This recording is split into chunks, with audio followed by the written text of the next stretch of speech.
అట్లాంటి వాళ్ళకి సర్జరీ పరంగా వెళ్తే బెస్టా? లేదు అనంటే పీఆర్‌పీతో దీన్ని సాల్వ్ చేయొచ్చా? నేను ఎప్పుడు చెప్తా ఉంటాను కదా, దీర్ఘకాలంగా వయసు రీత్యా గానీ ఇటువంటి యాక్టివిటీస్ వల్ల వచ్చే నొప్పికి సర్జరీ ఒక్కటే మార్గం కాదు. Yes. సర్జరీ అన్నది 100లో 5 మందికే.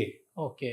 95 మందికి ఏ పార్ట్ అయితే డ్యామేజ్ అవ్వడం వల్ల, ఇప్పుడు మనం అనుకున్నది బైక్లో వెళ్తుంటే ఆ మజిల్ వీక్ అయింది, యెస్. మజిల్ నుంచి నొప్పి రావచ్చు. మజిల్ వీక్ అవడం వల్ల డిస్క్ బయటకు వచ్చి నర్వ్ కంప్రెస్ అవ్వచ్చు. సో నర్వ్ కంప్రెస్ అయినా మనం ప్లాస్మా థెరపీ చేయొచ్చు. మజిల్ వీక్ అయినా కూడా మజిల్ స్ట్రెంగ్తనింగ్, లేదంటే మజిల్లో చిన్న చిన్న క్రాక్స్ ఉంటే దానికి కూడా ట్రీట్మెంట్ చేయాలి. వీటి అన్నిటికీ సర్జరీస్ ఉండవు అసలు. లేదు, జాయింట్స్ కూడా అరిగి ఉంటాయి, ఎందుకంటే మనము ఓవర్ యూజ్ చేస్తున్నాం స్పైన్ని. సో దానికి కూడా ప్లాస్మా థెరపీ. అంటే ఫస్ట్ ఆఫ్ ఆల్ ప్రతి ఒక్కరు తెలుసుకోవాల్సింది ఏంటంటే సర్జరీ ఒకటే మార్గం కాదు.